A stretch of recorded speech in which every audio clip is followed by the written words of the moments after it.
Today it's Tony Kenny. Dear Brainiac, I want to find out, do you really sneeze at 100 miles an hour? Well, I don't know. Bit of a story behind this one. Apparently a tragic childhood accident means that this Tony Kenny fellow only has one functioning nostril, so he can't actually sneeze. By all accounts, some high school incident involving a classroom door and his nose.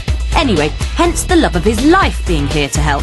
Apparently she's big in the sneezing department.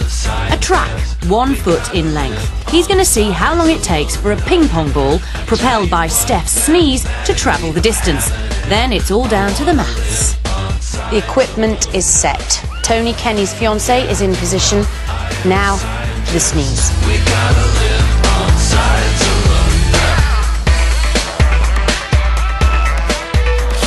This should be the easy bit. Apparently this Steph gets hay fever. A brush on the nose from this pollen-stacked lily should do it then. Come on, come on. Not. Maybe she's not hay feverish after all. Or maybe she's just not trying. A feather then. That should tickle the nostrils into an involuntary explosion. Okay, you know, I'm not sure she's the right person for this. A face full of pepper, that should do it. It always works in cartoons. Oh, come on, woman. Snuff is designed for the purpose. That must have the desired effect.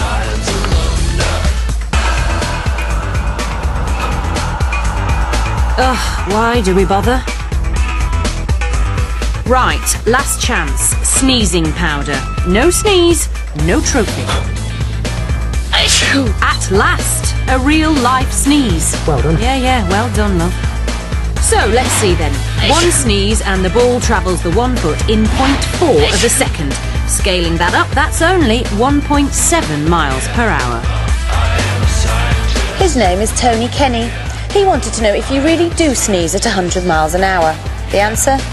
No. I can do science, me.